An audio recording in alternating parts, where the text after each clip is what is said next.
In this type of model, it's figure out just the things you need to shore up so that during primary instruction you can get more bang for your buck, just in time. We're going to do that in a 6-week cycle. This is not a major improvement strategy. I just put it up there so that it looks like there's 3, but really there's only 2. I put this up there because I could have created a major improvement strategy around community engagement, parental involvement and stuff, but that's not a weak area for us.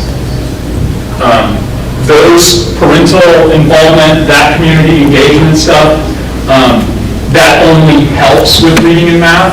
And so we already have really strong events, so I just kind of paired those off and separated it to highlight those, but that is not an area of need for a major improvement strategy. It could be, it would write itself and it would already be done really well, but that's not what we need.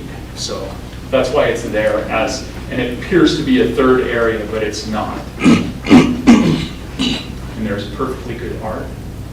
That's not pink. Does not have a pink border. Mr. Singley, before the board starts asking their questions, any questions they may have, or feedback or comments, I just wanted to acknowledge the fact that how much I appreciate this summer.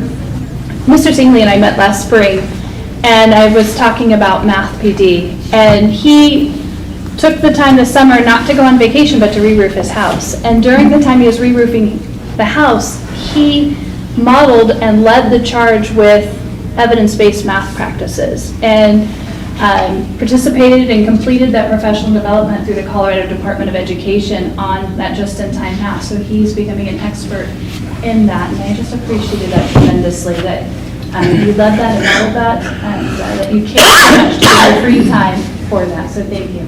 Well, I appreciate that. You make it sound like there was a choice. I mean, that was wasn't going to be itself. Turns out I couldn't pay for anybody to do it. I was the cheapest labor source I knew, so let's go on the road, big boy. The math class was something I drug my feet on. I'm glad that I did it, and now I tried to push a whole bunch of teachers into it, and largely they drug their feet for too long, or by the time school started, that's filled. You can't take that course. You can call and schedule to take that course in the summer of 25. That turned out to be a really good course. Tracy and I did that together. We love doing that way more than going on vacation.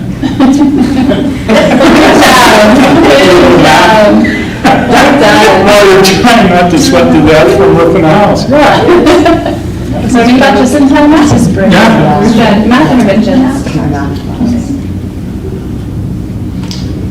Mr. Singley, can you just highlight for us what is different about your UIP for 24-25 as opposed to 23-24? I think as long as you come to the table with the understanding that a UIP isn't supposed to be a one and done or a singular event, a UIP is supposed to be built, at least in my mind, in small incremental pieces, and then you add to the parts that you think are effective. You hopefully are gathering data and assessing things, and you throw away the parts that you don't think are effective. So the big difference in math, let's say, I think I have my numbers right, but approximately 4 years ago was the first year of our new math curriculum. Is that right? It was tough. It's way more rigorous than the curriculum we had before. There was a lot of pushback from everybody. Teachers? Oh yeah, they adopted it, but then it was hard. Parents, yeah, it was tough. Teachers that are parents, I mean, you name it, there was pushback. It was tough. We're much better at applying that curriculum now. Everybody's used to that level of difficulty. So we get this new curriculum, we struggle the first year. So in the UIP, that second year of that curriculum, one of the things we said was, okay, let's let's give ourselves more time for instruction. It requires more instructional time. We knew that. That was the feedback from teachers. So, okay, we gave it more instructional time. That worked. Then the feedback for the following year was, especially when I'm walking around going, the teacher's teaching, but the kids turned out to only be doing about 8 minutes of independent practice in math. I've had enough math myself. It's like, yeah, a science thing, but it's really an art thing. You've got to play math like every day. And 8 minutes of playing math right after instruction is not going to take care of it. So the next thing we did was we gave more time during math. So we held the instructional time constant, and now we have a much bigger chunk of independent practice time right after math. So they're practicing that math on their own. And now the thing to attack with that in my mind is how do we make the instruction more effective? What is our intervention practice going to be? And so that just-in-time part is the research-based best choice. So that's one of the big differences. Is it a big difference? Not really. Well, you just want to continuously improve, right? Yes. That's all I wanted to. Yeah, and that's what I mean. There's no earth-shattering thing. It's just going, okay, we think all of these things work. We're going to put like 1 or 2 more things in there. Yeah.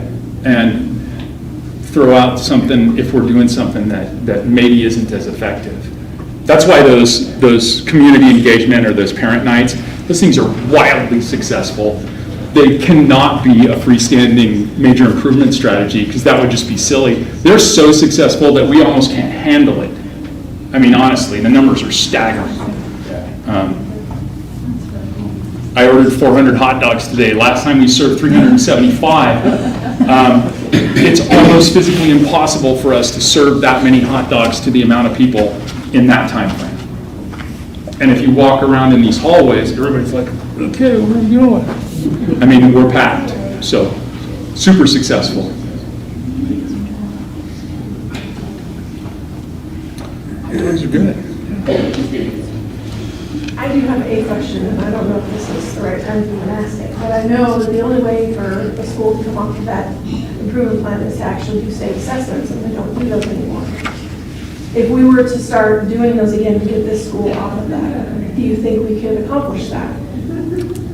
And if so, like, what's the timeline? 2 years from now? I do, and if I understand it correctly, we can't just be one and done. We can't just have one good test event and then we'll come off of our current label.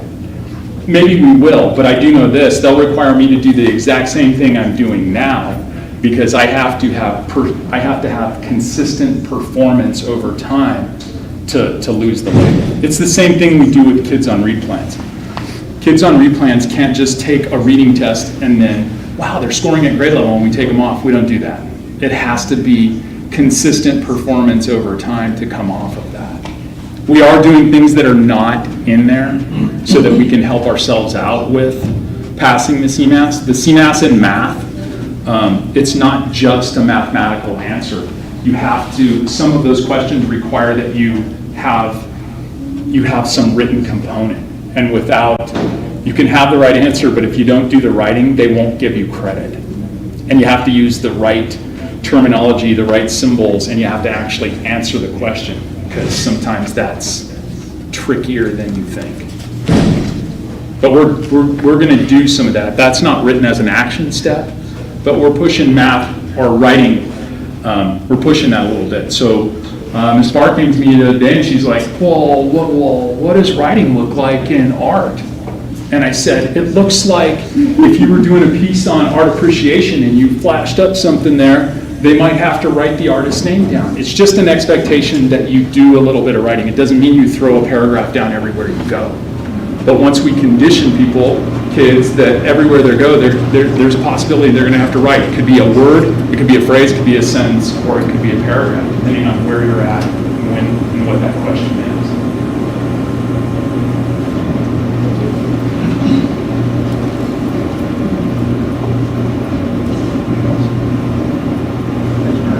Yeah, thank you. That's it? No other questions? I got some awesome data in that narrative, which I'm really proud of. We talked about that at Building Accountability Meeting, because that's my jam. I normally write 3-page documents, like, that's what I do.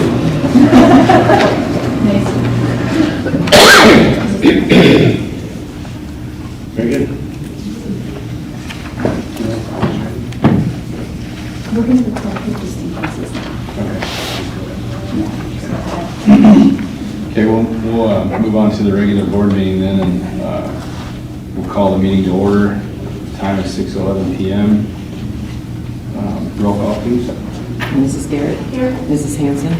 Mr. Miller. Here. Mr. Mortensen. Here. Mr. Tattleman. Here. Mr. Winsheimer. Mr. Charter. Here. There is a quorum. Please rise and join us in the pledge of allegiance. Pledge allegiance to the flag of the United States of America and to the republic for which it stands, one nation, under God, indivisible, with liberty and justice for all.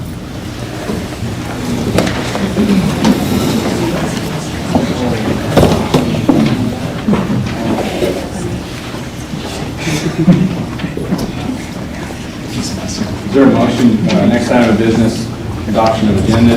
Is there a motion to adopt the agenda? Second. Been moved and seconded to adopt the agenda as posted. Roll call, please. Mrs. Garrett. Mrs. Hanson. Mr. Miller. Mr. Mortensen. Mr. Tattleman. Mr. Winsheimer. Mr. Charter. Aye.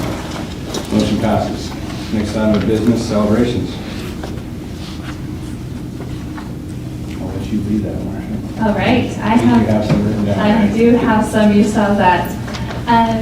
First of all, I just wanted to express my appreciation for Mr. Singley and all the work that goes into that UIP and all of the principals. And the UIP, they've also been leading observations in their classrooms, using observation tools. Also, Lindsay Kimball has been leading that work with Cody Lancaster and writing at district-wide debriefs, and just appreciate her work and everyone's work on prioritizing student achievement and growth. So well done, very well done. Also, I've had the opportunity to meet with 3rd, 4th, 5th grade staff, so all the Beaver Valley teachers, and we've had just great conversations. The feedback was wonderful about the climate and culture in this building, and just their openness and wanting to continuously improve their care for kids was beautiful. Today I met with the math department, and they were raving about Mr. Bass, and so I had to go down and tell him about the feedback, and said it's been a great start to the year, that just the way he leads meetings, the way that he communicates, they just appreciate him tremendously. So good feedback. The conversations with 3rd, 4th, and 5th grade staff were about the question you'd asked, Ms. Garrett, which is about that CMAS. What should we do? What do we want to do moving forward? With the math department, it too was about what's working and what are possibilities for change, but it was also about competency-based education. What part of CBE do we want to keep? And so it was a good conversation. And just want to share one, like one of the math teachers at the high school, she's like, one of the things she's keeping is like proficiency, that students have more than one opportunity to show proficiency. So each week with the quiz, they'll take that quiz, and then the next week, they'll take that quiz for that content that week, but they also have the opportunity to retake the quiz from the prior week, and it's on the back side. So you can see how she's just giving them a second opportunity that's continuing today. Also want to just say, the focus on the positive from the schools about see the good, I heard that a lot from staff, is how much they appreciate the schools focusing on just reinforcing the positive things that students are doing through positive postcards and positive office referrals. And so this concept of focusing on the positive with students is coming out. And one of the math teachers I was talking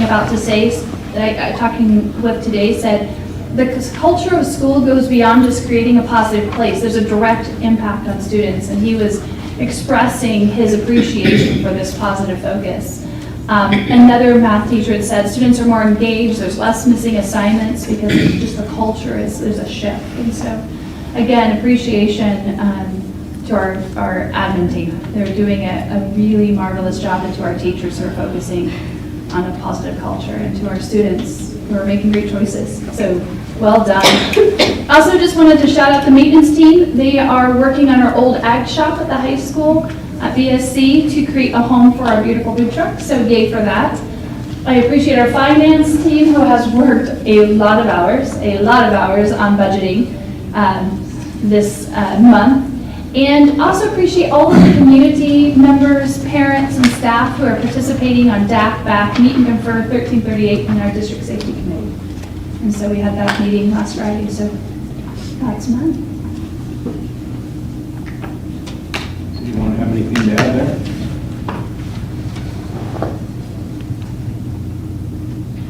Okay. Next item of business would be 4, presentation, Beaver Valley Student Council. Right here. She's slightly reluctant to do this. I would point out, you're aware of this. So, but Beaver Valley students get a chance to be part of student council. That, as far as I know, in Brush Public Schools, is the very first place where you can do kind of what you do. It's community service, it's giving something back, and it's being involved, and it's leadership. And they get to do that first here. And Ms. Barr may or may not tell you, or they may or may not tell you, but she did something kind of controversial, and it created waves. Surprise. She said, hey, we're not going to let the kids do this 2 years in a row. And that seems messed up at first, but it also means that you have doubled the amount of kids that are able to get that opportunity. And so that's a good thing. Anyway. Sorry, Amanda Barr, that's my name. I've been the art teacher here for the last 19 years. This is my 19th year. I teach K through 5 art. Dot Day is not something I'll take credit for. It's actually an international thing. I know a lot of you guys were talking about Dot Day coming through the halls. It was started by a book and by a particular author, but I would like to take credit for that, but I didn't want to. But I really appreciate you guys really complimenting the dots out in the hallway, and all the kids were wearing dots today, so it was pretty fun. I thought, and Mr. Singh thought, Dr. Wilson thought it'd just be kind of fun for the students to give their speeches as far as when they wanted to join student council. It wasn't a matter of, hey, I want to join, and then Mrs. Barr goes through and she picks. It's kind of a process. They had a couple of things they had to do, which was go around with a contract even. Their parents had to sign this contract. Each of their teachers had to sign this contract. The principals had to sign this contract. So it wasn't just, yeah, everybody can join kind of thing.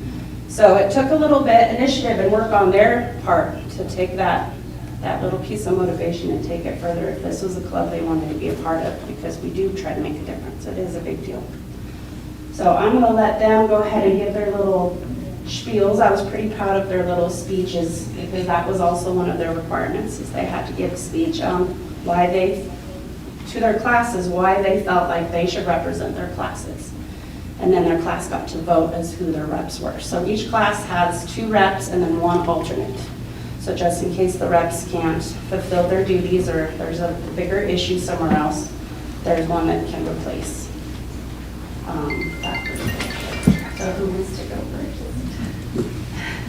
First is better than last, trust me. You guys are really great. You guys did great. That's why we're here. There's a hand. To brag about you. Come on up. Okay. Don't forget to say your name and what grade you're in, okay? All right. Hello, my name is Maggie Bollinger, and I'm in 3rd grade. I want to be in student council because I'm supportive, I like to help everywhere. I will listen to the ideas of my classmates, show Rush pride, and be a winner.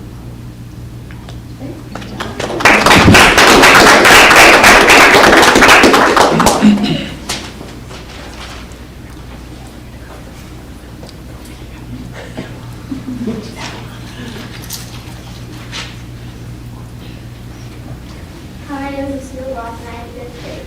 I am in 5th grade. I want to be in student council because I respect school and others' property. Some of my traits that would be useful is I'm open to new ideas and listen to others' ideas. Some of my ideas that I would have is to be a new playground equipment and a trust district. I will get my classmates involved by asking what they would like to do.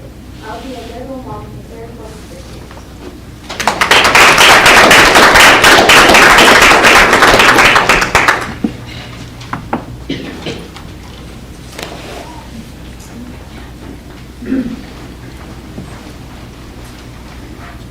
My name is Keegan Bass. I'm in fourth grade. I am excited to be your student council member because I want to help the school and the students in it. I like softball, volleyball, fishing, and jumping on the trampoline. I also enjoy baking, reading, and spending time with my family. I'm a very kind-hearted person who cares a lot about other people. I have several ideas for our school, including bringing the slides back to the playground and a fundraiser for someone who needs help. As your student council member, I would keep the class informed by telling them what is going on every week. People should vote for me because I am a new kid with new ideas.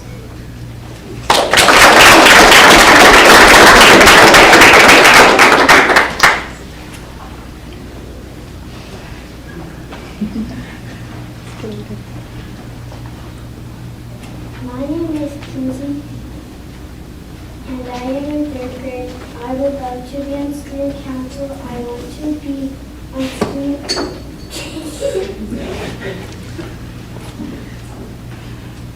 student council because it would be fun, and I would want to be on here at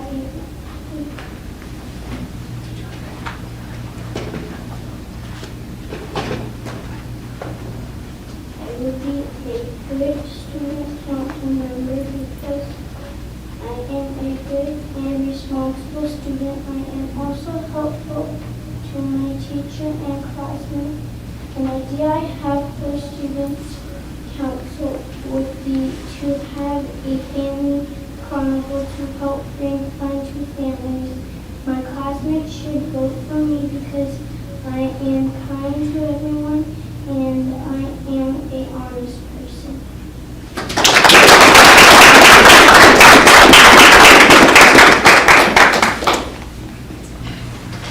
My name is Thatcher Blake, and I wanted to be in student council because I felt that I could benefit our school in many ways and help us have like dress-up days and fun events.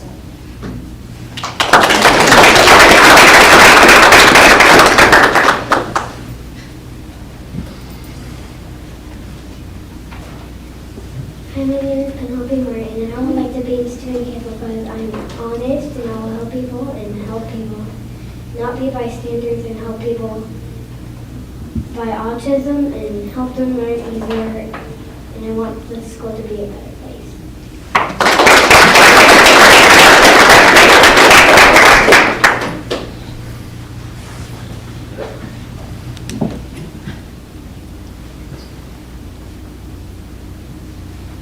Hi, my name is Kim and I'm in fourth grade. I would like to be student council because I want people to have fun and joy in their lives. So fifth grade and third can have fun.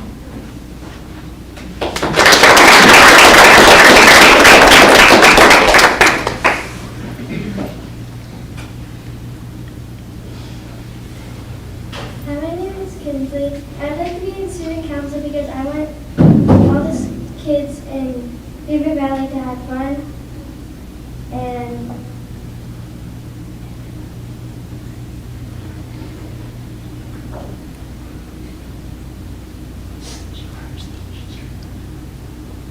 All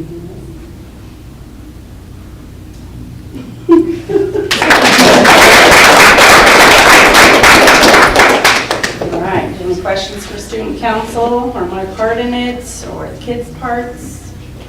I just want to say I am so proud of each and every one of you to get up in front of a room full of adults and speak so articulately and so courageously. Well done. Very well done. I'm proud of you. Takes a lot of courage. Thanks to all the parents too for bringing them and making it all happen. One more round of applause. Today. Ms. Barr, thank you so much for leading this charge. You're welcome. Providing this opportunity.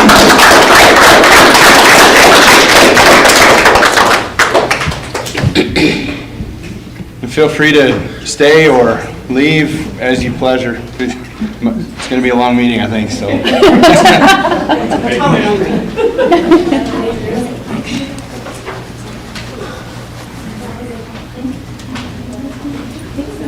Next is Dak. Danielle. She's going to report out. Okay, next item of business is DAC. All right, Danielle. Someone to present DAC report? Sure. Let me bring it up so it's on my phone, I'm not texting. Yeah, we had our first staff meeting last week. My name's Danielle Bollinger. Our first staff meeting was last week. We had some secretarial things set our meeting days, those should be posted now. We kind of brainstormed about some goals that we're going to set for this year. One being focused on teachers, keeping teachers, recruiting teachers, making sure our teachers are happy here, they want to stay here, we want to bring new teachers here, so that's one of our goals. Another one was family and parent involvement. We're going to focus on that, which Mr. Stingley's got a lot of that going on in Beaver Valley as well. So, but yeah, we had a good start, good turnout. We're trying to work on a little more recruitment, getting some more people to come to DAC. So if you have any parents that are wanting to get involved and maybe don't want to do the board level, DAC would be a good place. So, you guys have any questions for me? Does DAC have like a formal membership now, or is it still open forum? How are you running those meetings now? Good question. So anyone can attend, yes, but we are trying to do it a little more formal where we've got members. We have found a couple, or one for sure, outside community member that's not a parent to come. So we're trying to more adhere to the actual regulations of that. But it is still open to all parents to come. And we have changed it a little bit instead of just an open forum at the end. If you've got an issue or a concern or question, bring it and we can put it on the next meeting's agenda so we can make sure we have the right people there to answer it for you. Rather than, not a free-for-all, but making sure that it's been a productive meeting. And but we don't want to say don't come if you have an issue or a concern. We kind of, we want to have it open so everyone can still come. But maybe you come in at the end, you say, this is something I'd like to see addressed at the next meeting. And then we can do a little research and make sure we get your issue addressed. That's great. And the nice thing about if you come, then we have your email address and can send you the agenda ahead of time. That's really the difference between membership and if you just show up. But once you come, you're a member. Yeah, he sees that. Okay, thank you. Thank you, Dan. Thank you. Next item of business, consent agenda. Is there a motion to approve the consent agenda as posted? So moved. Second. It's been moved and seconded to approve the consent agenda. Roll call, please. Mrs. Garrett. Aye. Mrs. Hanson. Mr. Miller. Aye. Mr. Mortensen. Aye. Mr. Catalini. Aye. Mr. Wincheimer. Mr. Motion passes. Is there any community comments, Andy? No. Nothing for item 7. Next item of business, reports. Start with 8.1, financial report. Okay, for August, the large expenses were the beginning of the year classroom setup was the biggest bulk of our expenses, just the teachers going out and getting what they needed. We also paid Rocky Mountain Construction Company their portion of the Thompson dish room remodel for $136,33. That's a lot of sixes and threes in there. And we did receive $2.4 million for storm damages for when we decide to pay them. Some of the September things that we're going to be purchasing, we have the site plan, which was $3,000, which is an estimated cost. The slide repairs at Beaver Valley, I believe, right? Thompson. Thompson, sorry. For $15,000 estimated. Atera, which is the tech purchase service for remote access. It's so that they can remote into our computers to fix them from wherever. It also has a large ticket system so that they can just we can put our tickets into that for them to repair. We purchased football helmets, or the refurbishment of them was $4,900. And shelving for maintenance for the H building was $8,000. The bulk of our time this month was just spent working on the budget. We pulled all the expenses from last year, determined if they were going to be a recurring expense or a one-time expense, and then added the items that have been requested from the correct department. Updated all the accounts to reflect the accounts set by the Colorado Department of Education accounts. This less than the time it takes to do the data pipeline upload at the end after the audit is completed. We created purchase service supplies and fees for each account, for each department, for easier tracking, so that we know what people are spending the money on. We separated all the athletic expenses by sport, created new expense accounts for each in the general fund, including purchase service fees and supplies. We created athletic revenue accounts in the general fund. We keyed all the numbers into the budget template. It's a work in progress. We are still working on it.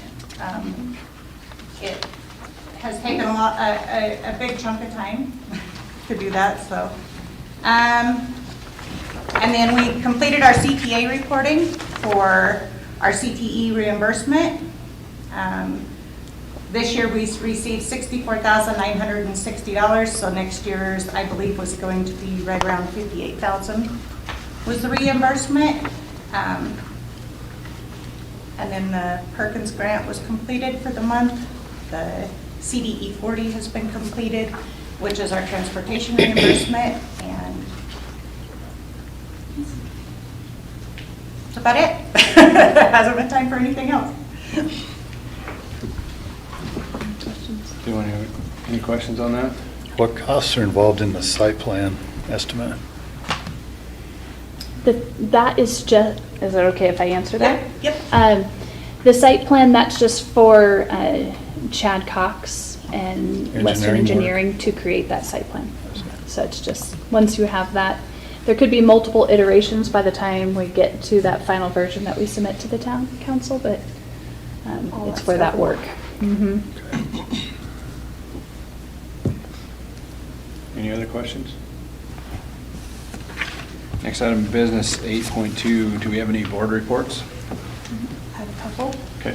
The first one is preschool. I don't know how much you want to talk about it. You want to talk about it first? Nope. Do you want me to Go ahead. do the outside Yeah. view and then you give, okay. It's pretty high level. Perfect. It was the first meeting of the month, not this last week, but the week before. And it was exactly that, a very high level look at how the Preschool Policy Council operates, welcoming new parents. There were actually a lot of new faces, which I was really happy to see. She talked about the new building that we've been talking about and the estimated cost of that. It's not something that's going to happen immediately in the near future. It'll be in the long-term plans, but it's going to be great once it's there. They talked about how they tier their kiddos, tier 1, 2, or 3, and it determines how fast they do home visits.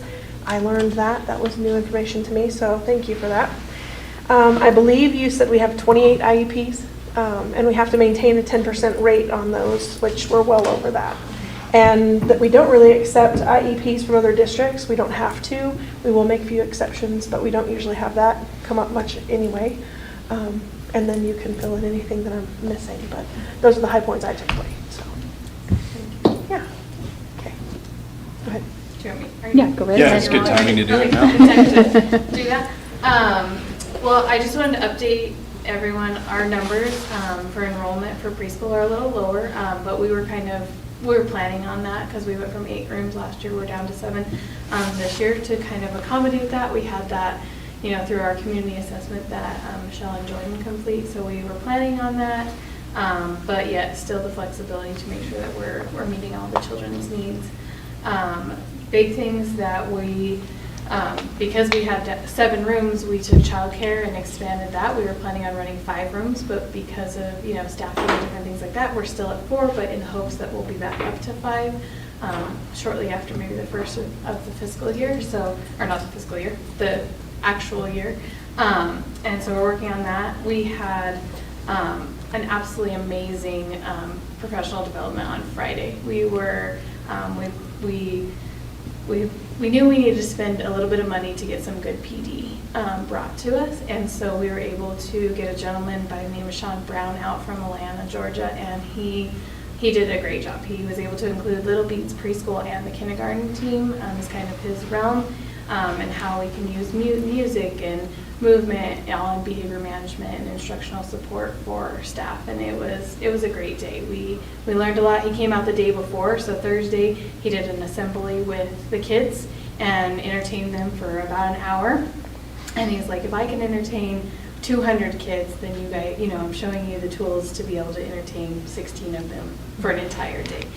So it was great. We were super excited. Brought some of the teachers out of their shells, had to make chants and different things like that. So that was fun and exciting.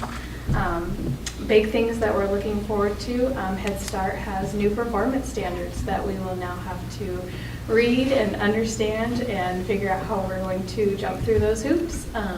But we are up for the challenge. We think we can do and continue to grow with that.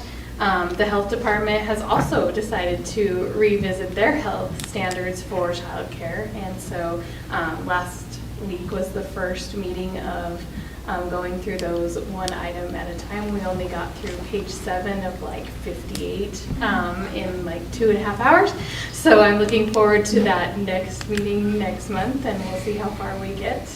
It's always very interesting to see the changes or the conversations, because there's a lot of districts that are in on these meetings, and so it's good to hear like the ways they're going to go about managing this and stuff. They're including a lot more kindergartens in that, so I've been doing a lot of listening on that piece to see if there is any piece for us, and how we can continue to bridge that in our entire building. So yeah, lots of reading to be doing in the next couple months, that's for sure. Thanks, Kendra. I do have one more. Meet and Confer had their first meeting this last Wednesday as well. Again, really more of a getting to know the process for everybody with the new soup, and they're very welcoming of Mrs. Cody, and it's always a good group. And you hear like just the base level from honest people coming with their issues from different buildings. So it's always a good way to hear really the scoop in the schools. If there's an issue, they'll bring it there. One of them brought the idea, which I love, of a civility contract. Something that would say, this is our, kind of like we did our board expectations and behaviors, and how we are, how we made a pact with each other, agreement or whatever, that we're going to treat each other this way, and we're going to act within the confines of that agreement. Same story would be something that would be district-wide, would go to the community, students, staffs, parents, and it's basically a contract saying, I'm going to follow these things, and you're going to follow these things, and we're all going to, it's not always going to be perfect, but it's a better way of letting yourself cool down before confronting people. It's a good idea. I really liked it. They were talking about the budget. They were concerned as well, and looking at, very concerned. Oh my gosh, where are our cuts? And of course, we don't know that yet. We got to get through this, work with the budget to get us on track and make sure we know what we've got. We'll take very careful looks at that. Let's see, talked about salaries. That's always there. There are some folks in the district who, when we had our hiring freeze and then when we passed the MLO and bond, we caught most people up to the steps that they're at, but there were some that were offered either, you'd be able to explain it better than I can, Sandy, that they had an either or situation. We could catch you up on steps, or we do this piece. And some of them chose this piece, so they're behind on their step. And it sounds like they're maybe not happy with that. So looking, Sandy and Mrs. Cody are going to be looking at what they can do to either rectify or explain a little better. This is why this is the way it is. You agreed to this part of it, but not this part of it. It was not done in any ill will or malintent. It was just you had an either or situation and you chose that path. So that's kind of where that was. I don't know that there was much else, but Mrs. Cody can fill me in if there's something I'm missing. And then we just talked about policies. Policies, And yes, they the provided policies great was- feedback on the various policies. Yeah, they did. Absolutely. Dress code especially was a good topic of discussion with them. So. And the general leave. General leave also, yes. Explaining that, because it's confusing with the 4-day week, and this group works so many hours, and this group works so many hours, and this one and this one and this one are all separate. So it's really hard to explain all of that in one policy.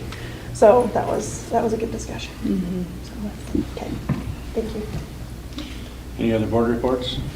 I have a report from Ag Advisory Committee. They brought on 3 new members for this year. Their financial report said they have $25,300 in their account currently. They have 32 new freshmen this year in the FFA program. They just interviewed for national convention applicants, and they're going to take 10 candidates to the national convention. The plasma table is now operational. They're going to change the frequency of the meetings coming up this next year to from once a month to instead once a quarter. They elected new officers and then they adjourned. Thanks, Brad. Any other board reports? Next item of business, 8.3, Superintendent's Report.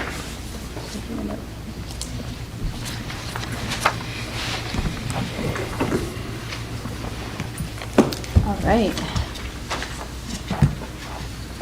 Okay, it looks long and scary. I will try to make it succinct.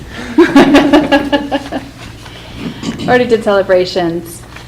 So just a heads up, our October board meeting is at Thompson. They'll be hosting us next month. So we will have dinner with the admin team and the board at 5 o'clock. And just want to say thanks to Chartwell's. They provided a nice meal tonight.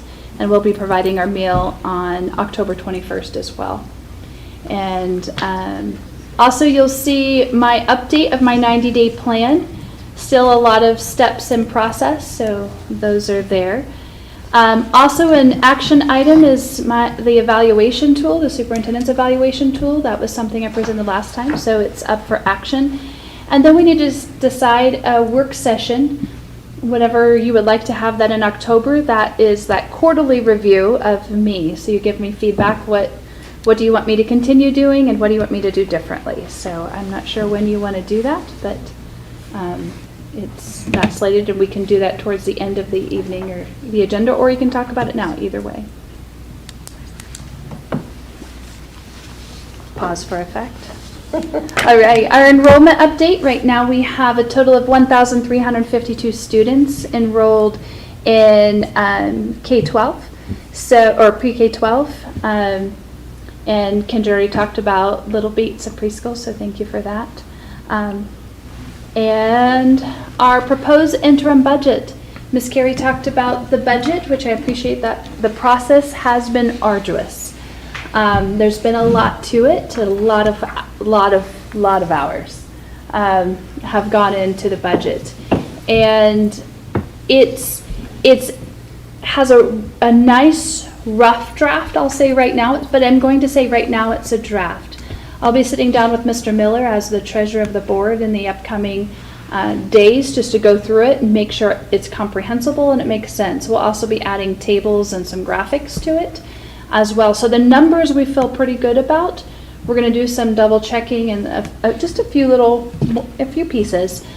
But the main concept of the change from the old budget to this budget is that it's just taking it down to a smaller granular level. That's really the gist. If you were to say, okay, what is it? It's that.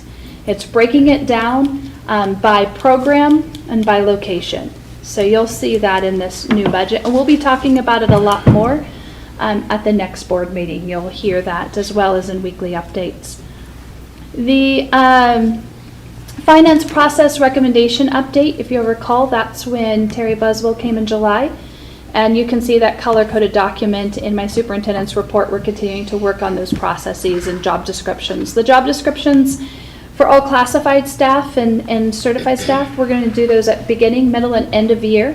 Those will be the touch points. So we will have finalized job descriptions by the end of the year. And those will be up to date. Another action item are slides, as Ms. Carey shared. And then we are going with a different contractor for the remaining work on the kitchen. So you'll see that it was $106,000 that we paid to Rocky Mountain Construction for the initial work. And the remainder of the work, we had a company called Hobart quote us on that, and that will be $4,140. Doesn't need action, but I want you to make you aware because that's significantly different and less than what you saw before. Any questions on business? You'll take a breath. All right, facilities. Oh, sure. Just on the enrollment update, at what point do you feel like those numbers are pretty solid? I won't feel 100% comfortable until after October account. So we could say it's 5 days before and 5 days after. So you could say 5 days after October 1st.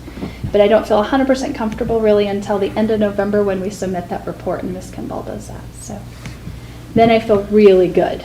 And then we'll use that and make sure that our budget is in alignment with those enrollment numbers. So is there anything in that number now that's alarming or anything of that nature? No. I mean, it's 78 less now than last year's enrollment. It's what we anticipated, so nothing there that we're shocked at right now. All right. Anything else? And that was the number that was out of the budget. So, there's a different, the numbers and how they, when we have October count, after that, we'll look at a longitudinal look at the budget, the enrollment numbers over time.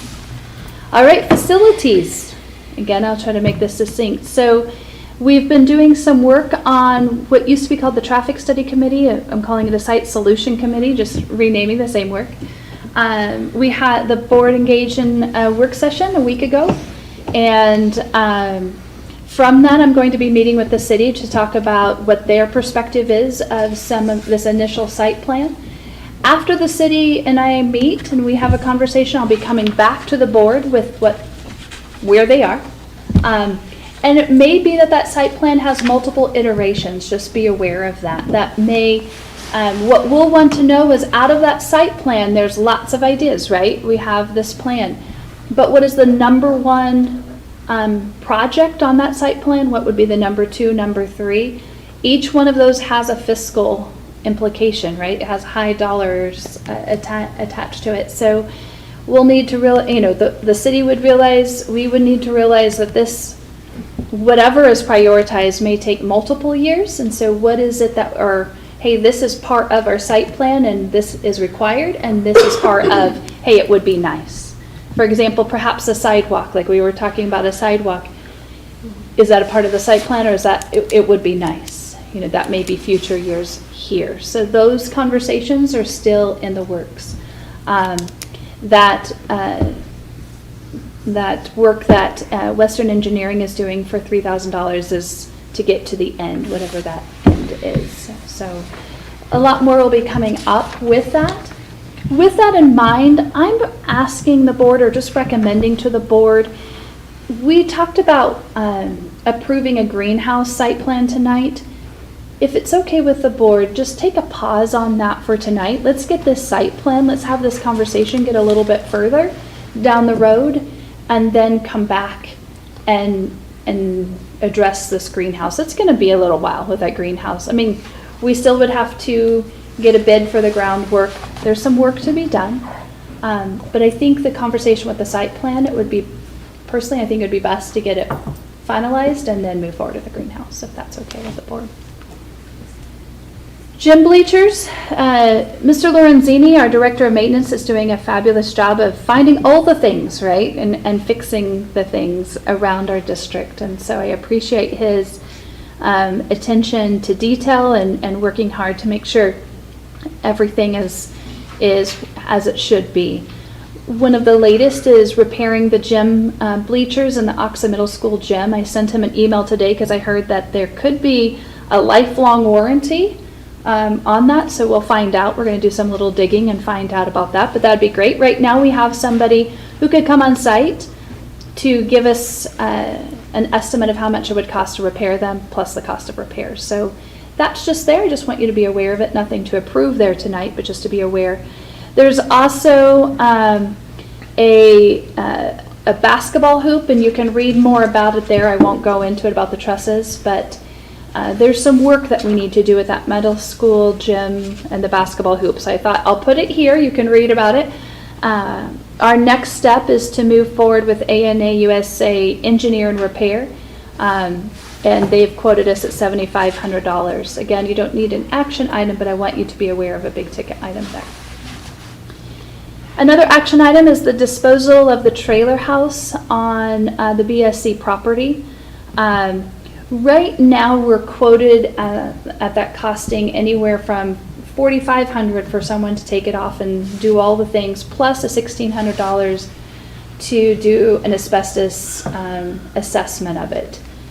I'm not sure that's the best route to go yet with disposal, but once we determine what the best route for disposal, the least inexpensive route, I would communicate that with the board, but that is an action item with permission to dispose of that trailer. Right now, it is a great home for, I hope it's okay, but for some rodents. There's a couple of, one or two rodents have decided that is a beautiful condominium. Storm damage update. So right now, this is taking some time.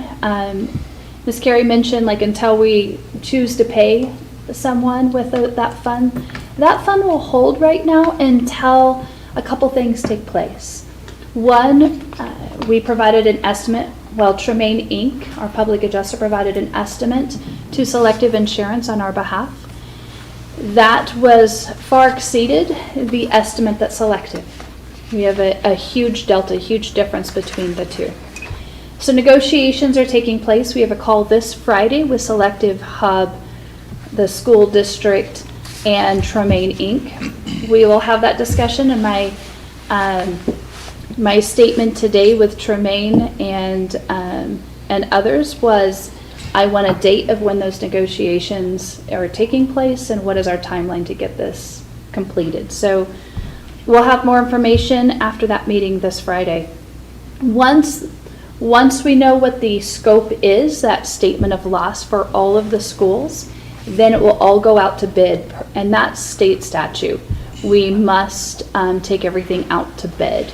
And whoever does that work also must have the bonding capacity to do that work. So how large of a project that will be based upon the Board of Education if you choose to break it up into little projects or do one large project. There's a lot of ways that could be navigated. Any questions about that? The next piece is a recommendation of the stadium locker room and the BSC weight room as the Draits Beat Digger athletic facilities. And I'm going to have Mr. Bass share a little bit more about that. So that would be our third action on naming of facilities in the last 5 years. Mr. Dreitz meets the policy in accordance that we kind of set with the first two.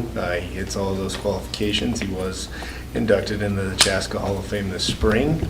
The rationale for those two sites rather than one is the playing surfaces are obviously already named. So the hope was to give Coach Dreitz something that he contributed significantly to in his career, which the weight room is probably more so than anything. If you don't know, weights used to be out in the old maintenance shop, and he was the one that kind of found a whole bunch of secondhand weights and filled that thing full and got a weight training class going, and then was instrumental in helping get a bond passed that built the weight room formally. And so I think a lot of that program is owed to him, and just naming a weight room kind of leaves the other place he gave a significant contribution empty, which is with the football program. So the dual naming kind of gives him a presence at the football stadium, but also where he also had a significant impact, not just to football, but all Beat Digger athletics with that weight program. I believe attached are my formal recommendation and request for that per what we've done in the past with policy, and then some of the additional information was his nomination to the Chaska Hall of Fame, and that application was included for you as well. If action's taken tonight, looking to honor him at that homecoming game where we're also doing an alumni night and honoring members of the 84, 94, and 2014 state champion teams, which he was a part of 2 of those with us, one as an assistant coach and one as a head coach. Thank you. I don't know if I can say that I love the idea or not, but I love it. Any questions about facilities? He was also a reluctant participant, took a couple of phone calls to convince him he should actually go along with this, so. I love it. And the policy pertaining to naming a facility after a person is in your folder and in your packet. All right, committee meetings. We've heard about Meet and Confer, we heard about DAC. The other two would be 1338, which is our Performance Evaluation Council. That meeting, we mainly focused on what is the purpose for 1338 and what is the required membership. You need to have teachers, administrators, parents, and somebody that's not a parent, but is a member of the community, so we're looking at recruiting for that. A majority of the time was focused on engaging in a needs assessment about our evaluation system, and the conversations around that needs assessment was really, really interesting and good. Just the staff that participated in 1338 provided really good feedback and insight.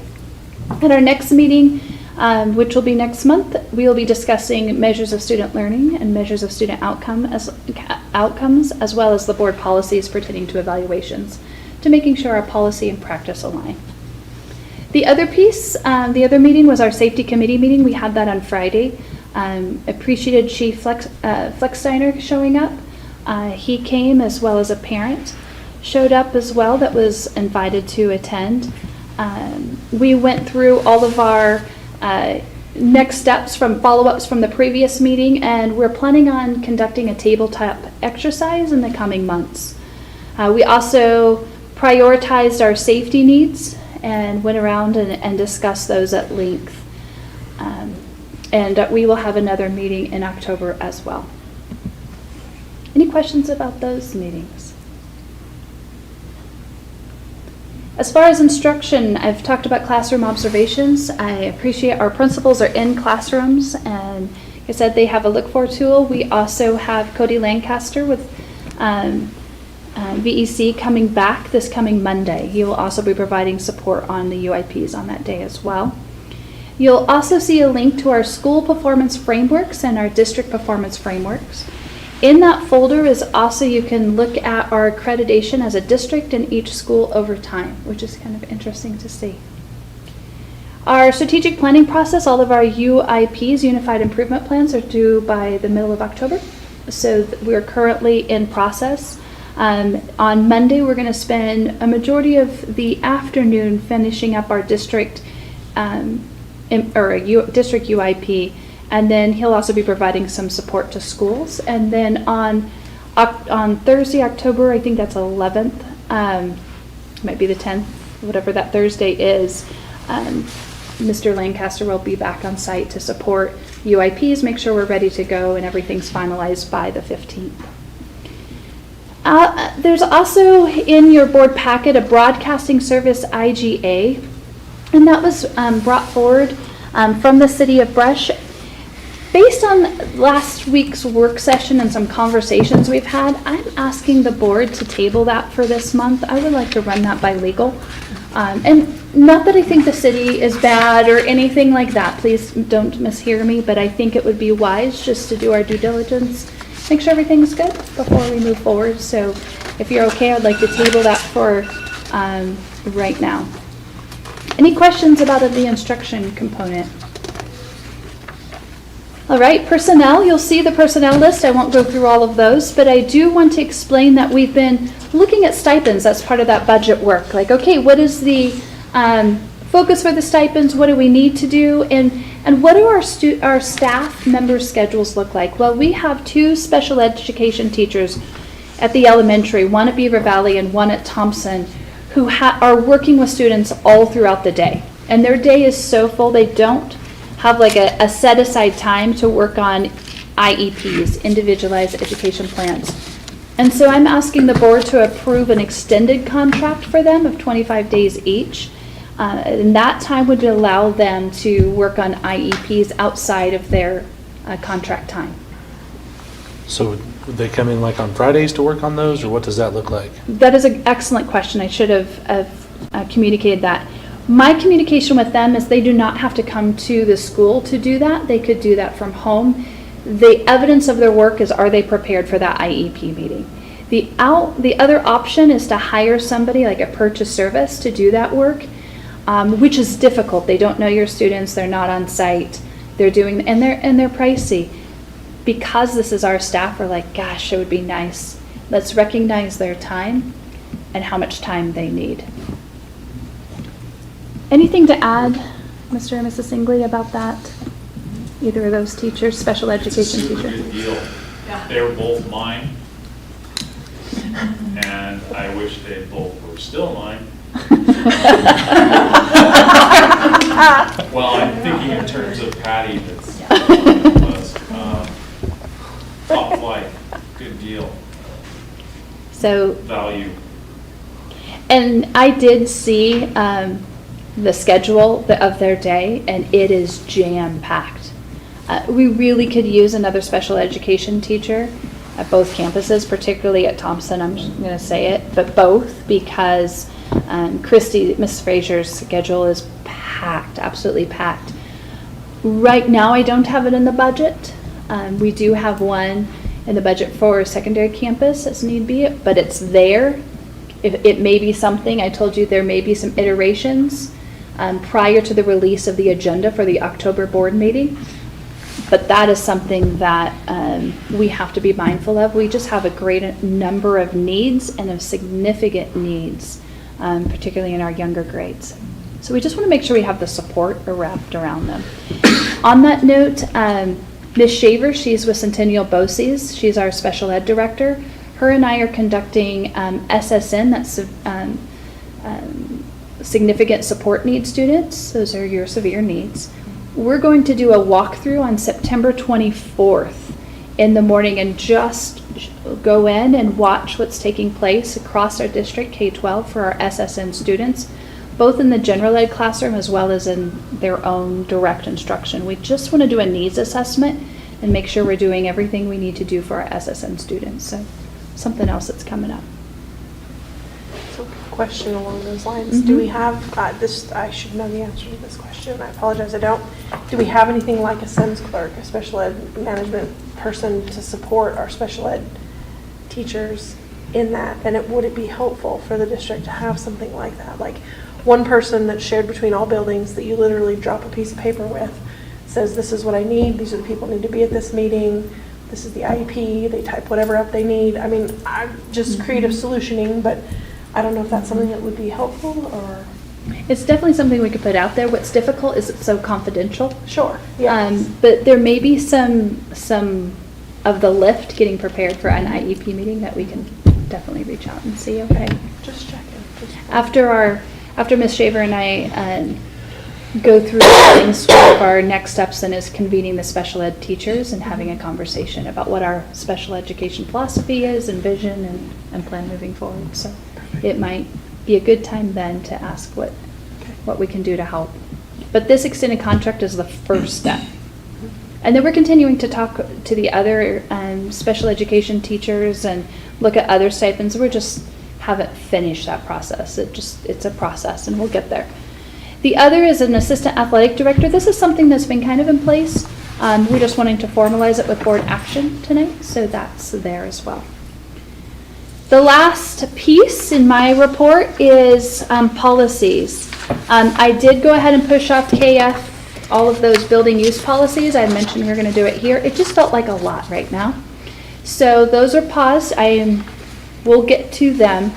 But I want to make sure that we address these policies well, and I have them here. There's a couple of things I want to make you aware of that we ought to discuss tonight. The first is the CCA organizational structure. That one stayed as is. But the first is GBGG, that's the staff general leave. The recommendations and changes to this policy came from the feedback from Meet and Confer. That was a fantastic group of people. We had good conversations because our policy, and correct me if I'm wrong, for anybody who was on Meet and Confer, but our general leave policy was trying to align with when we were a 5-day week. So wherever staff were when we were a 5-day week, it was proportional to where they were when we were a 5-day week. So it was getting messy-ish. Is that fair to say? Is that okay? Okay, just honest. So we just said, hey, could we just make it as simple as possible? So we just are doing it by hours. That's how they take leave, is by hours, and it's just 88 hours. Or as it is aligned to their individual contract. So if they're outside of that, check their individual contract, and that's all of the possible different situations that could be. That's the big piece. So, a couple questions there. Mm-hmm. Is it correct that when we were on a 5-day work week, that the general leave policy allowed 11 days annually? Mm-hmm. And there's been no, since we went to a 4-day, there's been no reduction in that time, nor in this proposal in the change of hours. It's still hours calculated on an 8-hour day for 11 days. Correct. Okay. And then this part kind of made me pause and start doing some math in my head really fast till I read it again. Be paragraph 3. In the maximum number of hours will receive a bonus of $70 per excess hours based on an 8-hour day. So the first time I read that, I read it as $75 per hour. That's just where my mind went. Mm-hmm. And then I had to read it again and be like, okay, per hour based on an 8-hour day. So we need to divide 75 by 8. Mm-hmm. That's your calculation. I'm just bringing it up. Is that worded that way for a specific reason, or can that be cleaned up to just be a little bit more precise? Or The reason we had to put it on based on an 8-hour day, because on a 5-day week, our paras earn 7.5 hours. So say they have 11 extra days. That's how we had to, so you multiply a para, it's 82.5 hours. It just gets, I don't even know how to explain it, it gets so complicated. But it's 75 hours per day. So the maximum in a year that someone could get paid out is whatever, 75 times. $862 or something like that. I did the math, but Yeah. So maybe what, because I hear what you're saying, Mr. Miller, and I'm wondering if we can flip that part of the sentence based on that, is to say we'll receive a bonus of $75 per 8-hour day, of those X, something there. Maybe it's, because it is really based on a day, if we just had that. So it's not, doesn't come across that it's by per hour. Would that be okay? Because it is access hours, it is the excess, but it's really based on a day, based on that 8-hour day. Yeah, and I think we got, our staff really wanted to get rid of the word days. So But here it will fit. I think we got carried away getting rid of days and Just putting keep it this that way. one. Yeah. That's a good catch. When you're having those conversations, you get going. well, So yeah, when you're in the middle of it, appreciate like it makes perfect sense to you, but then I read it for the first time and I was like, $75 an hour. That's a good deal. Right, so appreciate that. Everybody's gonna use their general leave, trust me. Could you not Or just not use it. break that down per hour and just say, clean it whole back into that sentence of, we'll receive a bonus of $70 per hour? And that's it. $75 per day based on an 8-hour day. Break it down to an hour, right? Per hour. Mm-hmm. 75 divided by 8. That's what they get paid per hour. Yep. We could do that. That would be easy to do. And then it's parallel with everything else. Great. Makes it easier to understand. Right? Anything that makes that one easier would be good. Sandy, Definitely. how available is data kind of district-wide for the amount of general leave that's being used? Is that Very pretty simple to, simply attainable? yes. Mhm. Can I make a request that you share that? At least I'd be interested in seeing that.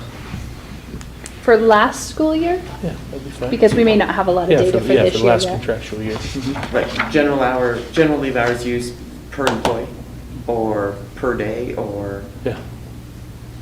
Just kind of different views of Yeah, what that just looks a, like, I just want an overview of, where we're at. are we using 40% of our general leave as a district? Are we using 90% of it?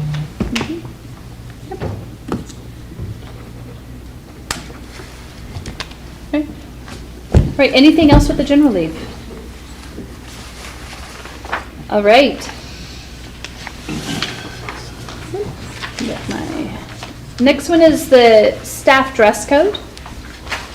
This one was another good conversation at Meet and Confer, so we added two pieces there. You're gonna see those in red, along with what was crossed off before. One is if they're wearing jeans, we ask the jeans not have holes. And the other is if they are wearing t-shirts, it's only t-shirts that are school themed or unprofessional in nature. And by school theme, that could be Brush School District, or it could be first grade Teachers Rock, or whatever like that. Just clarifying those two pieces, because that came up in our Meet and Confer conversation. Questions on that one? All right. JJE, there are no changes since it was introduced to you last meeting. But any questions there that have arisen? I just have a point of clarification on this one, number 5. Okay. So it talks about proceeds will be divided proportionally among all participating teams. Is that all teams that participated in the sale of gold or discount cards, or all teams that are regular? All that participated in that discussion has been pretty robust in our athletic department, with the idea of making sure we're smart about how we do that, because if we're gonna do one, we'll probably do it athletic department wide, not just for a single sport. And that idea of, we don't wanna get into nitpicking, okay, did he sell those cards as a football player, or a basketball player, or a baseball player? Did she sell those cards as a cross-country runner, or basketball player, or track? So taking that entire pot of money that we make from the proceeds and dividing it proportionally for the teams that participated based on participation numbers. And we have to submit a participation report to CHAS every year anyways. So that way we're not splitting hairs on like, well, you know, the Chard kid sold 50 cards, but 35 of them go to softball because she sold 35 as a softball player. No, we're just saying softball and girls basketball both participated. They're going to get their proportional share of that, so that we're not getting in fights over who gets what. And naturally. And I think that clarification is important, because Yeah. traditionally, for 100 years, the football team sold gold cards. Yeah. And that's, so, just for everybody's understanding, and yep. And I think the idea behind it also being that naturally, football is going to see a larger share of that money than some other sports. They have the largest participation rate in the but building. there's Out already there. district-approved Yep, schedules there yep. that are already determined, so there's no argument there. I mean, Yeah, we're going it's off just- of, Yeah. it's off of just- district-approved. They had 73 kids playing football. We're not going to have another singular athletic program that hits that number. So, yeah. Do we run into Title IX issues with that at all? No, because it'll be based on, and when we did the math on that before I even approached the department as a whole, thankfully we've had good volleyball numbers. We've had fairly okay winter sports numbers from girls. And then with the addition of girls tennis, our spring sports, we actually see a higher participation rate than boys in the spring. So I think overall funding, it'll be pretty close to that 50-50. And Does Title IX address that kind of local fundraising it sure stuff? does. We'll have, if we ever get audited, we'll have to, Yeah. on that, or, you know, if anybody files a complaint, we'd have to show that participation rates are similar and funding is similar to participation rates, and, yeah, so, Okay. it sure does. Okay, thank you. We got fingers crossed we never get a complaint, because it's not fun to prove all of that. I mean, not that we're doing it, but it's just not fun to prove all of that, to show down to essentially the penny, like, hey, yeah, we did do what we were supposed to here. All right, any other questions about that policy? All right, thank you, Brett, Mr. Best, appreciate it. So then, policy BG. This is a policy that I brought back to second reading because I wanted to make a recommendation. One was the piece from our last board meeting down at the bottom. We had talked about making a change there. So you'll see it needs to be introduced to meet and confer committee before a presentation to the board for a final vote. So it may come before or after that first meeting, or before and after that second, but before the final. So that's one. The other is on page 2, and this is the recommendation I wanted to present to you. It says first meeting, second meeting, third meeting. Some policies just take more discussion than other policies. So what I'm asking you is to entertain the idea of calling them first reading, second reading, third reading. Because if it stays in a second reading, it might stay in second reading for 3 board meetings if need be. It's just not ready to move to a third reading, third and final reading, versus that second reading. And so that's just something to consider. I just realized need to change that to the third and the second there later on in the sentence where it says second and third. But just something to consider if you would be okay with that language. Thoughts on that? I think that needs cleaned up because it's obviously confusing. We've gone around a few times where it's come up, and so I think that makes a lot of sense.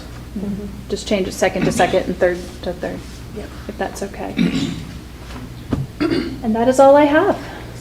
So for action on that, that puts that policy back with CCA and all, so we can just Correct. lump those together again. Correct, please. Do you have questions for me on anything?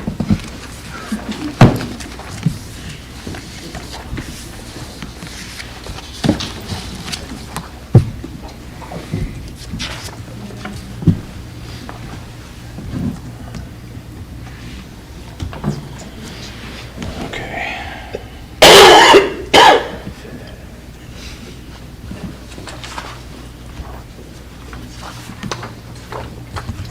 So next item of business would be, on the agenda is 9.1, broadcasting services, IGA, and as Mrs. Cody suggested, if there's no objections from any board member to table in this item, I think we'll just table that to a later date. 9.2 would be trailer disposal. Is there a motion on 9.2? I move to approve the disposal of the trailer located on the former Wolf property. Second. It's been moved and seconded to approve disposal of the trailer located on the former Wolf property. Is there any debate, discussion on that? There's no debate. Roll call, please. Mrs. Garrett? Aye. Mrs. Hanson? Mr. Miller? Aye. Mr. Mortensen? Aye.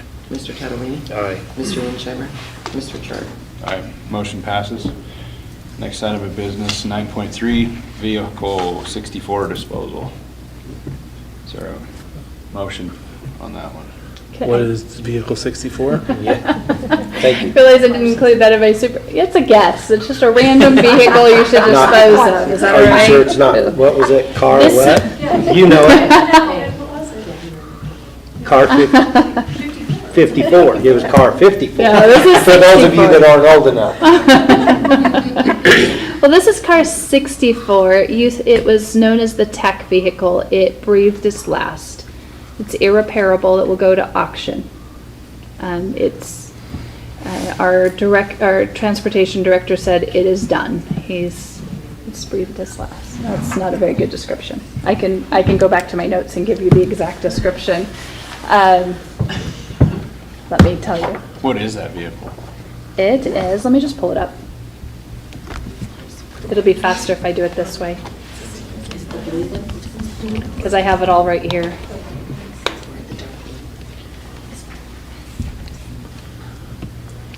It is a 1999 Chevy Suburban for tech.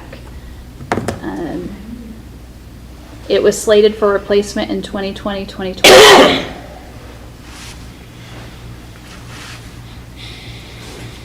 Okay. And we did not replace it then, okay. We did not. But it's a 1999, so it's Done well for it 25 has done years. pretty good, right? And it's our oldest vehicle, and it was still going at the beginning of the year, but then it just decided it was going no more. Bobby, were you hot rodding it?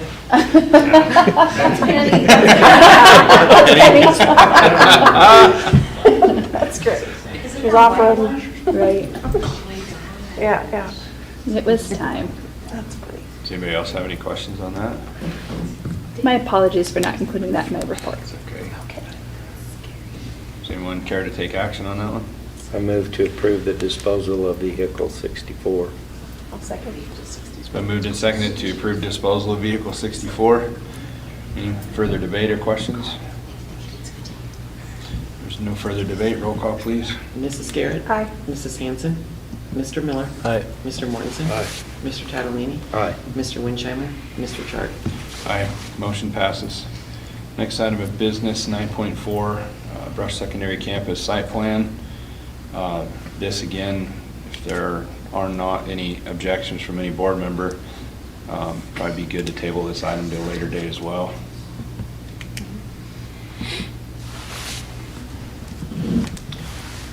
No objections. Next item of business, 9.5, honor naming. Move to approve the honor naming of the locker rooms at the new Beat Digger Stadium facility and the BSC weight room to Dreitz Beat Digger Athletic Facilities. I'll second it. It's been moved and seconded to approve the honor naming. Any questions, comments, debate? Can you tell us how you plan to signage that, and what kind of you have in mind there? Yeah, and just like we did for Beat Digger Stadium itself, that night we'll have some temporary signage that'll denote it, and we'll unveil that. And then we'll work with maintenance to get same signage as the front. So, Beat Digger Stadium is on the ticket booth as well as on the side of that maintenance facility. We'll use the same lettering and get that named over the locker rooms on the inverse side. And then inside the building, we have, it's kind of like it's a lighter wood and it's got silver lettering. We'll do the same there. So, not that I don't think Randy is very deserving and obviously longtime mainstay in Brush School District and athletics. I just for conversation's sake, when I hear the term athletic facilities, I think of gymnasium, stadium, like athletic facilities. So I don't know what type of conversations have been had amongst staff and teams to land on that. That seems like it is encompassing the whole athletic facilities to me. I don't know if anybody else kind of feels that when they hear that. Not that I'm trying to weigh or anything, but there was the comment that named two areas to try to match the naming of a field. Just conversational points. I don't know if there's any. What are the thoughts on exact names on the current playing surfaces? So at the stadium, it's Larry Mills Field at Beat Digger Stadium. And then in the arena, it's Leroy Needon's court at the Beat Cellar. So. I guess I kind of like the idea of Dreitz Beat Digger weight room or lifting facility, whatever. I mean, Yeah, and we I can wouldn't, do. I wouldn't we be can- against something like that. We can do specific on each. I mean, it doesn't have to be Dreitz Beat Digger. I'm trying to encompass the idea of both, but yeah, we could do the Dreitz Beat Digger team facilities out at because it is 2 locker rooms and a coaching facility, coach's office and locker room, and then in the building, the Dreitz Beat Digger weight room. I'm totally fine with that. I like that.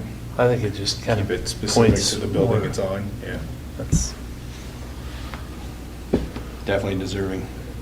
yeah, for sure. So we still have a motion on the floor to approve the honor naming. Is there any other debate or questions? Do we? I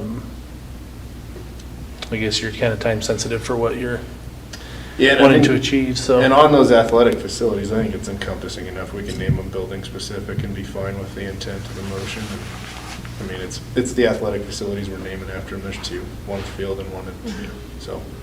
Because I don't think we did, 100% specific. It'll be Leroy Needham's court at the Beat Cellar Arena. We just said we were going to dedicate the court to him, and so I think we can be building specific, because I hear you on that. Kind of fine tune that with some other minds. Yeah. That's a good idea.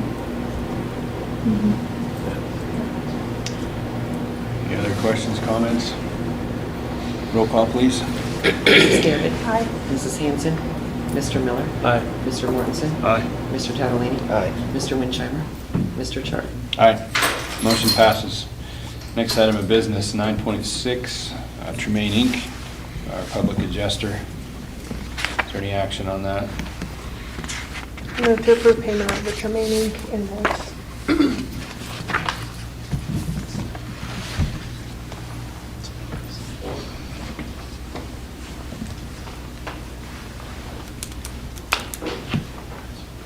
Second. So we moved and seconded to approve the payment of the Tremaine Inc. invoice. Any questions or debate?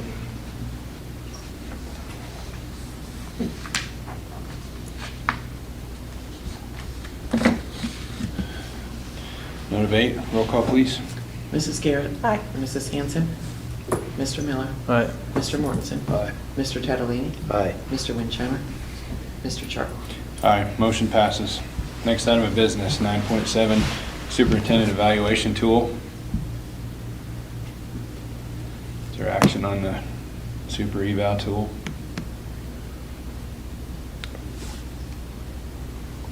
So we used to go into executive session as part of a board meeting to do the superintendent evaluation. I'm picking up that we're thinking about a little bit different process. I'm okay with going into a work session. If you wanted to have a work session, I don't mind if anybody wants to show up. If they have feedback, they can share. If we can avoid executive sessions, I'd prefer that, and I don't mind just saying, hey, if you want to meet before a board meeting or 7 o'clock on a morning and do, that quarterly or final review, that is 100% okay with me. So we'll still complete our evaluation, turn that into Sandy. She'll tabulate everything, and then we'll kind of walk through that process. Does that look the same? It certainly could, not knowing exactly how it looked before, but what I'd like is, yes, go ahead and go through that evaluation tool. And then the conversation that you have, I want to be a part of, because that's where the feedback is. Like, hey, Marcia, this is unclear to me, or, here's something I'd like you to think about differently. And we've always approached it as a board that it shouldn't be the first time, if there is an issue, it shouldn't be the first time that you're hearing it from us. We should have had that conversation of, hey, this is probably how I'm gonna rate this, just because of whatever. Have that conversation before you're hearing it for the first time in that meeting. That would be great. Just to kind of explain quick how we used to do it, so I would send this document to each board member. Each board member would score each item. Then the board members would send it to me. Then I'd put it together in a document, and then I'd send that, or I'd have that ready for the board president at the executive session. And then he would kind of lead the evaluation then, and he'd go through and say, we had 3 1s and 4 2s, and does anyone like to comment? That's just so you know what they're used to, so. And ones and fours were required to. You had to comment. To have a comment, yeah. So here's another option. I'm 100% great with that. If you want to do it a little less formally, where she has to, calculate it all, each one of you score it, you bring it to this work session, and you go, the first one, I rated a 3, I rated a 2, I rated a 4, I rated a 1, I rated a, and then we just have a candid, open conversation, and then you agree upon what number, whether it's the average or you sway or whatever. Nope, this is a 2.5. All right. That's how you could do it as well, and it's based off of the conversation to remove those outliers. The risk you take there is if there is if a board member does happen to bring something that you hadn't heard before, you're not prepared, right? So that's a risk you take, allowing the board to do that. But I think the ultimate goal of this is to provide productive, good feedback that we can use to do a better job of teaching kids, right? Correct. So, I mean, as long as we can keep that mindset. There's something to be said about the transparency piece of doing it in a work session. Absolutely. Yep. Just know that I'm okay with that, 100%. And two, if it's possible, and I think we talked about this at our retreat when we kind of started working on what this could look like, any supporting documentation, not documentation, but hey, I did this and it fits with this. If we could get that ahead of time, and then, because there's things you do that we just don't know about, and we'd like to know about them. Number one, to celebrate and praise, but also just to see where, where you're landing on these things. And I'll say on a personal note, I absolutely hate 1 to 5 evaluations. I feel like, or 1 to 4, I guess this is, I feel like somebody's always tied up in that number, right? And regardless of what you've done, what you've accomplished, they tie that success and their feeling of self-worth to that number. When really, at the end of the day, I feel like all of us strive to be there for coworkers, strive to be there for our employees, and you may have made huge impacts in X, Y, and Z area that we're never even going to know about, that aren't necessarily tools that we're evaluating. So I just don't like this. It's a part of the process, and I'm fine with it, but I always worry, and I know you're fine, you're a big girl. You can handle it, but that's my thought. Thank you. And I think that's where that conversation where, so-and-so scored me a 2 on that. Why would they do that? It's like, hey, I scored a 2 because da-da-da. Sure. And I know this quarterly review could be trickier than some, and I shared this with President Chart about a week ago because I'm like, today I spent over 3 hours on the phone with a lawyer. So that's just one of those things. Well, we just have to understand that we're still in this transition. Which is okay, right? yeah. We're So still onboarding. all of this is not fully lived yet, and that's just where we're at. And it's okay. Absolutely. And you are quarterly, every 3 months.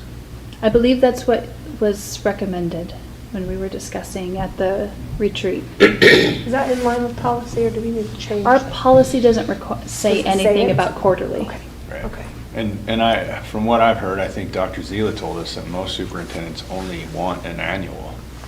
So Or this is a not bi- typical. This is someone that is striving to Yeah. grow. Well, when we first started, weren't we doing Dr. Wilson quarterly, every 3 months, and then we finally moved it out to Every 4 months. every 4 months. So, just clarifying. Annually.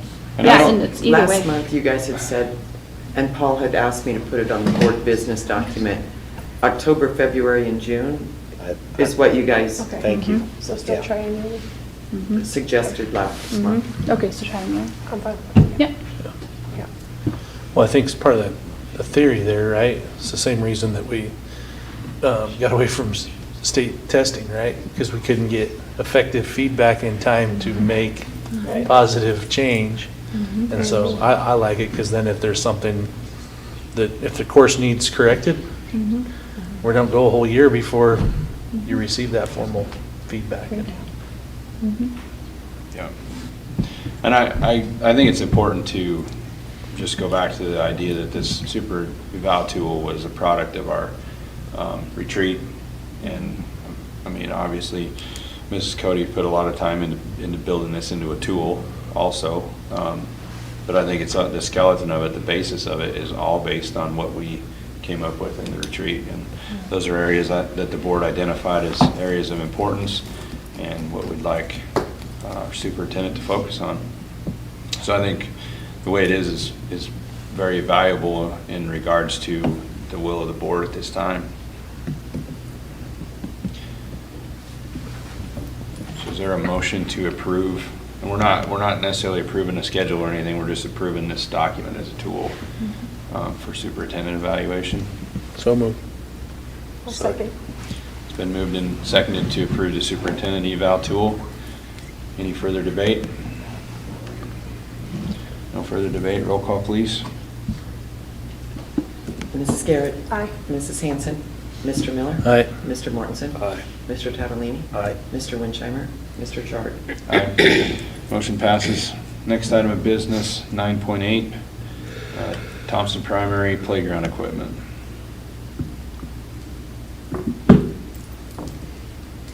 Any questions or action on that one?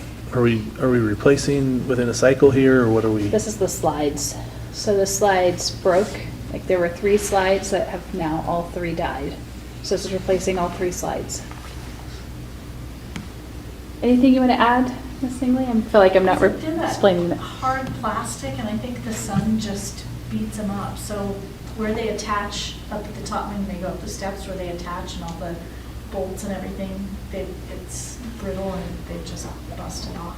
And I don't, when did we get that? It was, yeah, it's those are probably 15, 16, 17, 18 years old. I don't know Downsides of living where we have 300 plus days of sunshine a year, right? They're not, I mean, I don't. The only think they should be, downside but I just want to make sure they're not. No, I don't think so. Okay. Because they were broken before, or, like 2 of the slides have been broken for a while. And Mr. Lorenzini did reach out to other playground equipment providers to try to get it so it was less expensive, but you have to have the slide that goes with that system. So you can't just go get a slide from like Costco and toss it on the attach. And this is the only supplier, so they're Yeah, it's really- that company, Okay. so that they fit with that system. I'll pull up the quote. I'll move to approve the Thompson Primary School Playground Equipment quote as presented. I'll second it. It's been moved and seconded to approve the TPS Playground Equipment quote as presented. Any further debate or questions? There are none. Roll call, please. Mrs. Garrett? Aye. Mrs. Hanson? Mr. Miller? Aye. Mr. Mortensen? Aye. Mr. Catalini? Aye. Mr. Wincheimer? Mr. Chart? Aye. Motion passes. Kids will be happy on Yes, that I one. will be. I will sign that quote tomorrow. Next item of business, certified contract extension and assistant athletic salary. Is there any action on that one?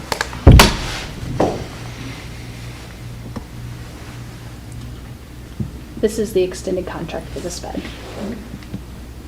I move to approve contract extensions and salary as presented. Second.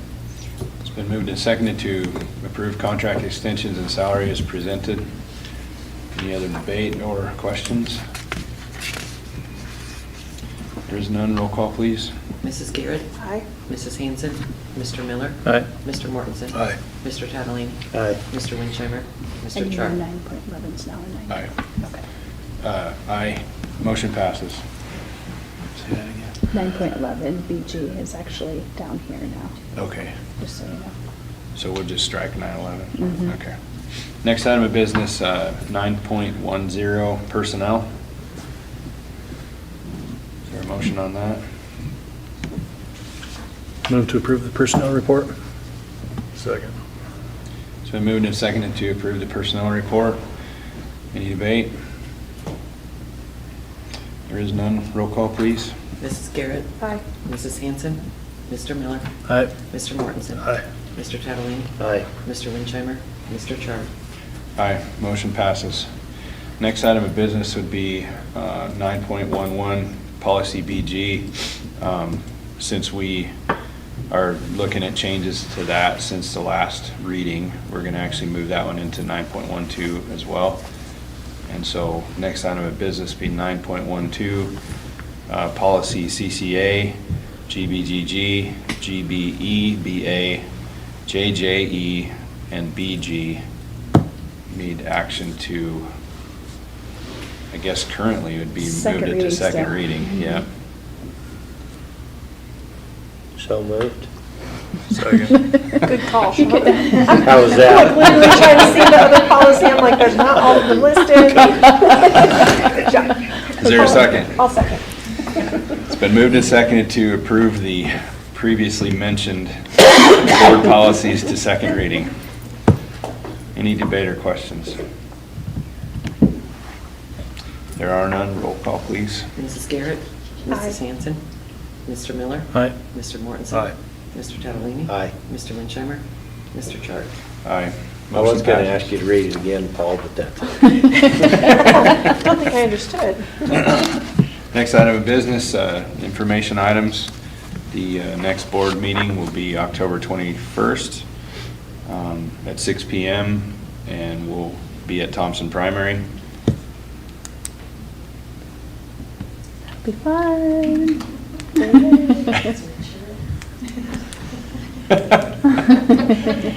Feel the excitement in the air, huh? Oh, yeah. Next item of business, debrief. Okay, 11.1, clarification and/or next steps. Do you have any clarifications from tonight? Just when you want to have that work session in October. Also, just warning, there's a potential for a special board meeting in October. Do we- After When would today's that- conversation. When would that possibly be? When we're all available, because I am taking 3 days off. Remember, I have 2 weddings I have to go to, so. And I'm out for a week as well, I know. after some of that. So just thinking, hey, let's pull up a calendar, and if it's okay, we can tentatively schedule.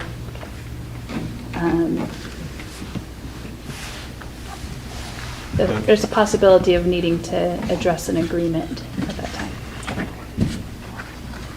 Mondays are definitely best for me. I'm good with Mondays. What dates are you at, Mrs. Cody? The 7th and 14th on Mondays. Because people are getting married on Sundays and Mondays now. It's really an interesting, which is fine. I'm sure it's a great idea. It just makes it difficult. Half-price Yes. venues. That's right, right? You're kidding, yeah. Like, oh my My sister was married goodness. on a Monday in December. Right? And as I shared in a end of Senior week, discounts. that the you wedding get that's on every Monday, day. October 7th, I'm in it. I haven't been in a wedding for 30 years as a bridesmaid, but my best friend that lives in Texas, this is her first wedding, so have to be there. How soon in October?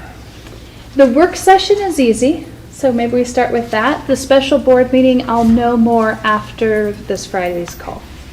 Then a letter's gonna go out, so but it has to come from the board. I don't think it'll be a long meeting, but it has to be board action. It could be a morning meeting. How long do you need in the morning? Like, Um, I'm good with that if we can start at 4. I mean, we can.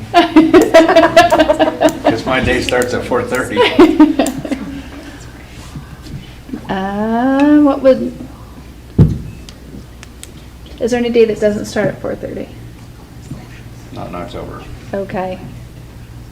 Any other days besides the 7th and 14th? What about September 30th? Is that too soon? I think for the work session or the special board meeting, we could set it there, and then if it is too soon, I can let you know. And then we move it to the 21st and you go into executive session or Now, something. for work session, are we talking for your evaluation or? So the work session would be for the evaluation, and then the special board meeting would be for another possible concern. Okay. So besides meal and just tour of Thompson, we don't have a hearing or anything like we did tonight. Mm-mm. We could probably do the work session Yeah. ahead of the board meeting for your eval. At 4? No.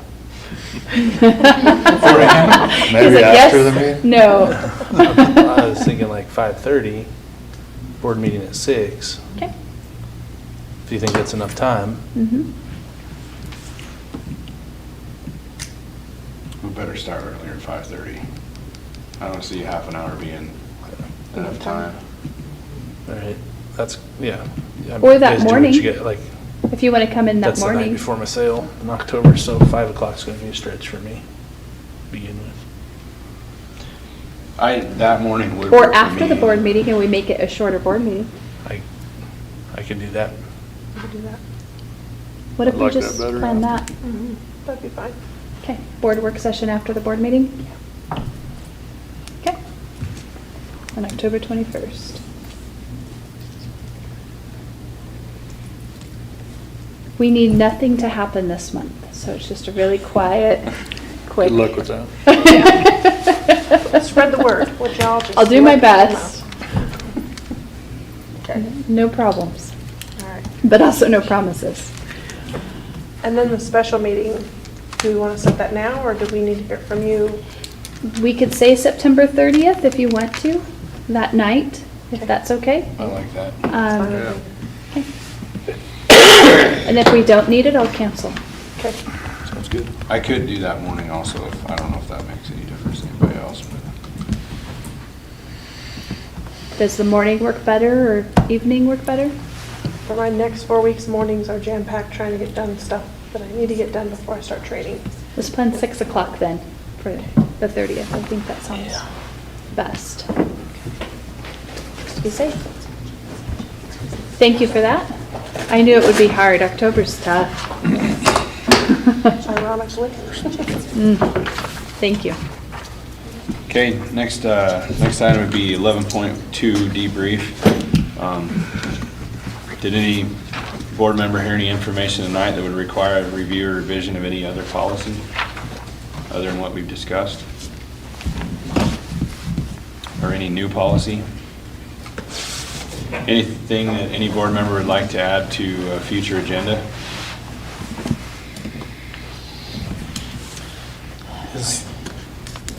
Is our playground equipment and stuff typically on a schedule? Typically, so is it currently on a schedule? Not yet, but it's something we could consider. Typically the loaded word in. Sorry. Sorry. So Should can it our be? playground Yes. equipment be on a schedule like our vehicles and equipment, Look at that and see the stuff age of of that equipment. nature? I mean, obviously, if we're just replacing a few slides and it costs that much, probably needs to have some planning, budgetary planning. And can we look, maybe you already have, and we don't need to know, but it's just a thought. The vehicle that is no longer living, it has been unalive, is supposed to be slated to be replaced in '21. Can we look at our fleet replacement schedule and make sure that we know if there's things that should have been or would have been or still needing, just so we have an idea? And I do know that. I'll share that. Okay, that's fine. Like I said, it doesn't need to be for public consumption even, I just would like to know for it.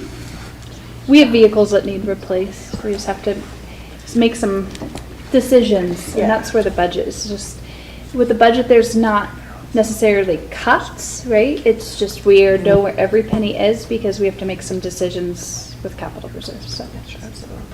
Thank you. So as far as policy, the only thing, I don't know that we've talked about at length as a board, but this artificial intelligence deal is going to need some policy to address how we use that brush at some point. And things are changing so fast there that, I mean, that's probably something we ought to have a work session on sometime this winter or whenever you guys feel like you have enough information to do that. Because I'm sure there's probably staff that are either using it or wanting to use it. There's students that are using it. And we just need to be able to address proper use. Yeah, and we do have one in our handbook, at both middle school and high school handbook for acceptable use, and we have the policy itself, and then we have like guidelines for acceptable use document. Is that a staff handbook? That's No. for student So handbook. BSC, with pertaining to policy on AI, the recommendations that I've heard is keeping it in with your electronic use agreement Yeah. and that policy because it is an ever-changing landscape and policy is meant to be evergreen. It is similar, not exactly, but similar to like trying to stop like the internet use or whatever it might be back in 2009, 2010. So we want to be mindful that we're all using it. If we use like Google Maps, Microsoft Word, any type of search engine, there's AI is behind a lot of that. And what does that look like? So that's a great conversation.